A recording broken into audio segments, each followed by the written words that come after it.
नमस्कार दोस्तों, स्वागत है आपका द ग्राउंड रिपोर्ट में। मैं हूं समीर आत्मज मिश्र।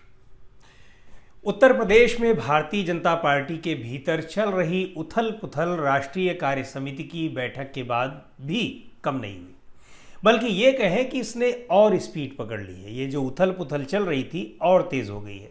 संगठन और सरकार में कौन बड़ा, इसकी चर्चा छेड़ने के बाद डिप्टी सीएम केशव प्रसाद मौर्य का बयान 2 दिनों तक खूब छाया रहा।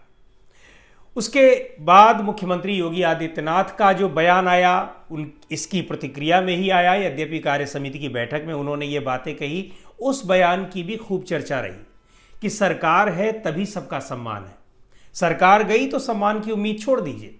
यानी उनका साफ कहना था मुख्यमंत्री योगी आदित्यनाथ का कि सरकार रहते हुए कार्यकर्ताओं, नेताओं, एमपी, एमएलए जिसको जो भी सम्मान मिल रहा है, जो कुछ भी इज्जत मिल रही है, वो बहुत है, उतना ही सम्मान लेते रहिए। सरकार चली गई तो ये सब कुछ जो कुछ मिल रहा है ये सब चला जाएगा, सब का सब धरा रह जाएगा। उनके इस बयान का संदेश साफ था कि सरकार पर ब्यूरोक्रेसी के हावी होने की जो शिकायतें की जा रही हैं, उन शिकायतों का फिलहाल मुख्यमंत्री योगी आदित्यनाथ जरा भी लोड नहीं ले रहे हैं। और साथ में ये भी कह रहे हैं कि जितना सम्मान मिल रहा है उससे ज्यादा की उम्मीद आप छोड़ दीजिए, पालिए मत उससे ज़्यादा की उम्मीद, क्योंकि इससे ज़्यादा आपको सम्मान मिलने वाला नहीं है। ये बिल्कुल साफ संदेश उनका था। खैर, ये तो बात रही सीएम योगी आदित्यनाथ की। डिप्टी सीएम केशव प्रसाद मौर्य के बयान की जिस तरह से चर्चा रही और आम कार्यकर्ताओं के एक तरह से उन्होंने मन की बात कही थी। आम कार्यकर्ता भी यही बात कह रहा है कि उसको सरकार में तवज्जो नहीं मिल रही है, इज्जत नहीं मिल रही है, तो इससे वो काफ़ी उत्साहित रहे जिस तरह से उनके बयान की चर्चा हुई। और केशव मौर्य जो भी बयान दे रहे हैं ये सबको पता है, या जो कुछ भी वो कर रहे हैं तो उनकी इस यात्रा में वो अकेले नहीं है, बल्कि ऊपर से निर्देशित है, ये सबको पता है। अब कार्यसमिति की इस बैठक के बाद मंगलवार को केशव मौर्य का फिर दिल्ली दौरा हुआ। रविवार को लखनऊ में पार्टी अध्यक्ष जेपी नड्डा से उन्होंने मुलाकात की थी, लेकिन मंगलवार को फिर उनसे मिलने आ गए। जाहिर सी बात है कि कुछ मुलाकात के दौरान, जो लखनऊ में उनकी मुलाकात हुई थी, उस दौरान कुछ बातें रह गई होंगी, तभी तो 2 दिन के भीतर उन्हें दिल्ली आना पड़ा, फिर से मुलाकात करनी पड़ी जेपी नड्डा से।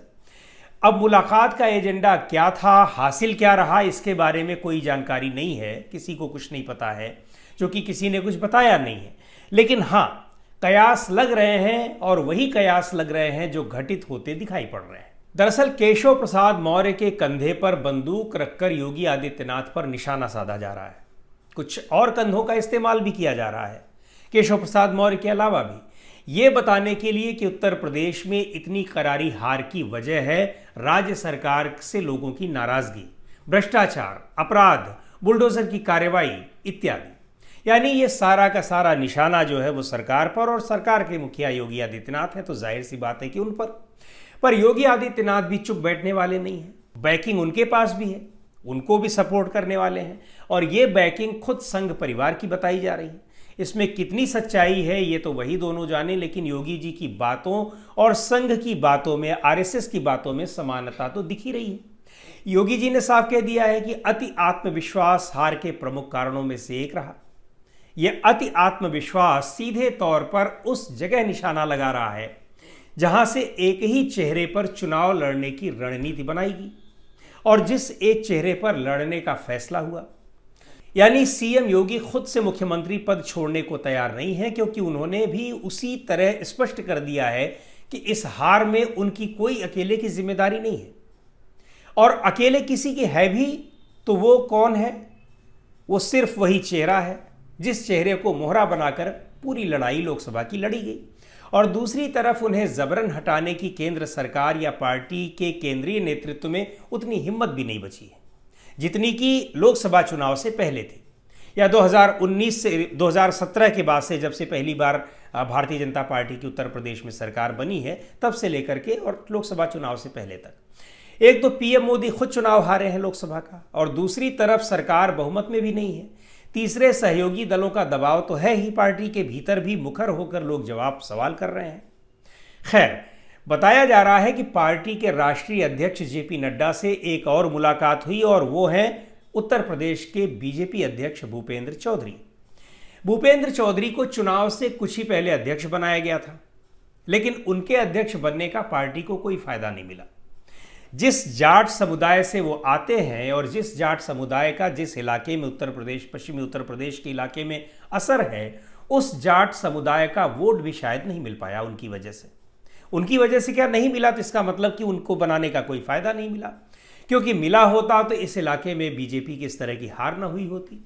जाटों के गढ़ मुजफ्फरनगर में भी बीजेपी को मुंह की खानी पड़ी।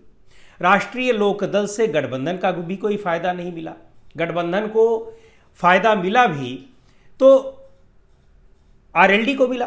आरएलडी को जो 2 सीटें मिली थी गठबंधन में, उसने वो 2 सीटें जीत ली, लेकिन आरएलडी की वजह से और आरएलडी को बीजेपी के साथ लाने में भूपेंद्र चौधरी की मुख्य भूमिका बताई जा रही थी, उसका कोई फायदा हुआ नहीं।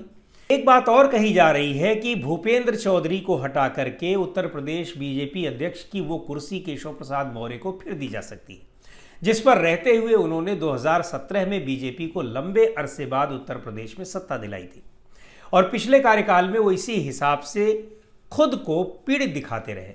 लेकिन 2022 में जब योगी आदित्यनाथ के नेतृत्व में भारतीय जनता पार्टी की उत्तर प्रदेश में दोबारा सरकार बन गई, यानी वो सत्ता में दोबारा आ गए और इस बार योगी के फेस पर सत्ता में आए, तो उसके बाद से केशव मौर्य किनारे किनारे दिख रहे हैं। उनको बहुत ज़्यादा तवज्जो सरकार में नहीं मिल रही है, जिस तरह की तवज्जो उनको पिछली बार मिली थी। डिप्टी सीएम तो इस बार भी बने हैं, लेकिन न तो ऐसा विभाग है और न ही इस तरह से उनका वो ऑरा रह गया है। इस बीच केशव प्रसाद मौर्य के साथ 2 और घटनाएं घटी। वो ये कि खुद तो विधानसभा चुनाव में विधायकी भी हार गए और अपने क्षेत्र में लोकसभा चुनाव भी पार्टी को नहीं जिता पाए। बीजेपी के कैंडिडेट को कौशाम्बी में हार गया बीजेपी कैंडिडेट। यहाँ तक कि इलाहाबाद संसदीय सीट पर भी ये कहा जा रहा है, ऐसा बताया जा रहा है कि उन्हीं के पसंद के उम्मीदवार को मैदान में उतारा गया था और वो भी हार गए, नीरज त्रिपाठी। इस बीच भारतीय जनता पार्टी के प्रदेश अध्यक्ष, यूपी के जो प्रदेश अध्यक्ष हैं भूपेंद्र चौधरी, उन्होंने भी जेपी नड्डा से मुलाकात की है। यानी सरकार और संगठन दोनों स्तरों पर बदलाव की चर्चा चल रही है। कहाँ होता है ये देखने वाली बात है। संगठन के स्तर पर तो बदलाव समझ में आ रहा है, लेकिन सरकार के स्तर पर इतना आसान नहीं दिखता। पर एक बात और है, 8 साल बाद फिर से प्रदेश अध्यक्ष बनने के लिए केशव मौर्य इतना जोर नहीं मारेंगे, इतना हाथ पैर नहीं पटकेंगे। इसलिए ये आशंकाएं काफ़ी प्रबल होती दिख रही हैं कि शायद सरकार के स्तर पर बदलाव हो, यानी योगी आदित्यनाथ को मुख्यमंत्री की कुर्सी से हटाया जाए, बदल करके किसी दूसरे को मुख्यमंत्री बना दिया जाए। डिप्टी सीएम केशव मौर्य दिल्ली के चक्कर बार बार लगा रहे हैं, लेकिन राज्य से दूरी बनाए हुए हैं। जिस कैबिनेट का वो हिस्सा है उससे दूरी बनाए हुए हैं।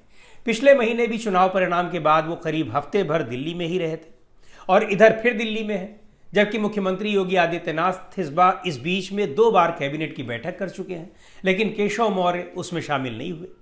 दरअसल यहाँ महत्वपूर्ण बात यह है कि यदि केंद्रीय नेतृत्व सीएम बदलने पर आ ही जाएगा तो क्या होगा। अगर ऐसा हो ही जाता है कि वो चाह ही लेके बदलना ही है, योगी आदित्यनाथ को पद छोड़ना पड़ेगा और नेतृत्व की आज्ञा का पालन करना पड़ेगा। एक तो ये विकल्प है। दूसरा विकल्प ये है कि वो अपनी ताकत दिखाएं, और ताकत दिखाना इतना आसान नहीं है। ये स्थिति उनके पक्ष में जाएगी ही कहा नहीं जा सकता, क्योंकि उनसे विधायकों की नाराजगी भी कम नहीं है। आप देखिए, विधायकों की जो शिकायतें हैं सबसे ज़्यादा वो मुख्यमंत्री को लेकर के हैं कि उनकी बात नहीं सुनी जाती, तवज्जो नहीं दिया जाता, मुख्यमंत्री के साथ वो मिल नहीं पाते हैं, ये सारी बातें आती हैं। पिछली बार भी था और इस बार के भी विधायकों की शिकायतें, हालांकि पिछली बार ज़्यादा थी पिछले कार्यकाल में, लेकिन अब की बार कम है, पर हैं। और उससे भी ज़्यादा, मुख्यमंत्री से ज़्यादा शिकायत ये है कि अधिकारी नहीं सुनते हैं। और अधिकारी, जाहिर सी बात है कि मुख्यमंत्री का उनका या तो निर्देश होगा, या अगर वो जनप्रतिनिधियों के साथ इस तरह का व्यवहार कर रहे हैं तो इसको लेकर के मुख्यमंत्री की उदासीनता होगी। इसके अलावा जो 255 विधायक भारतीय जनता पार्टी के हैं, वो सभी मुख्यमंत्री योगी आदित्यनाथ के साथ खड़े हो जाएंगे और केंद्रीय नेतृत्व के इशारे पर कोई नहीं जाएगा, ऐसा हो नहीं सकता है। ये शायद योगी आदित्यनाथ भी भली भांति जान रहे हैं, इसमें किसी बात का संदेह नहीं होना चाहिए। लेकिन केंद्रीय नेतृत्व भी ये भली भांति जान रहा है कि योगी आदित्यनाथ को सत्ता से हटाकर वो अपने अहम की तुष्टि तो कर सकता है, लेकिन आने वाले दिनों में यानी 2027 में जो विधानसभा के चुनाव उत्तर प्रदेश में होंगे, उसको जीतना उसके लिए भी वैसी ही टेढ़ी खीर हो जाएगा जैसे कि 1999 में उत्तर प्रदेश में ही कल्याण सिंह को हटाकर पहले रामप्रकाश गुप्त और फिर राजनाथ सिंह को मुख्यमंत्री बनाया गया था। आपको याद होगा कि उसके बाद से 2 दशक तक पार्टी सत्ता में आने का इंतजार करती रही, तब कहीं जाकर के 2022 में भारतीय जनता पार्टी की सरकार बनी। या उससे पहले दिल्ली का उदाहरण ले लीजिए, वहां भी 1996 में मदन लाल खुराना को हटाकर केंद्रीय नेतृत्व ने हटाया था। पहले साहब सिंह वर्मा को मुख्यमंत्री बनाया गया और उसके बाद सुषमा स्वराज को बनाया गया। स्थिति आप देख लीजिए, उसका परिणाम क्या है। आज तक दिल्ली में अपनी सरकार बनाने को बीजेपी तरस रही है, भारतीय जनता पार्टी अपना मुख्यमंत्री बनाने को तरस रही है। तमाम जोड़ तोड़ की स्थिति भी नहीं रह गई है। अब तो आम आदमी पार्टी की जीत इतने ज़्यादा बहुमत से हुई है कि जोड़ तोड़ की संभावना भी उसको नहीं दिख रही है, जिस तरह से उसने कई जगह पर केंद्र में सत्ता में होने का फायदा उठाया है। तो इसको देखते हुए इतना बड़ा कदम क्या केंद्रीय नेतृत्व उठाएगा, ये भी अपने आप में सोचने वाली बात है। लेकिन बार बार की मुलाकात और जिस तरह के बयान आ रहे हैं मुख्यमंत्री योगी आदित्यनाथ के भी और इधर केशव प्रसाद मौर्य के भी, उसको देखते हुए ये तो लग ही रहा है कि कुछ न कुछ तो खिचड़ी पक ही रही है। तो आज की इस वीडियो में इतना ही। अगले वीडियो में फिर मिलेंगे एक नए विषय के साथ। द ग्राउंड रिपोर्ट के यूट्यूब चैनल को आपने अब तक सब्सक्राइब न किया हो तो ज़रूर कर लें। हमारे वीडियोज़ को लाइक करें, शेयर करें और अपने सुझाव भी हमें ज़रूर भेजें।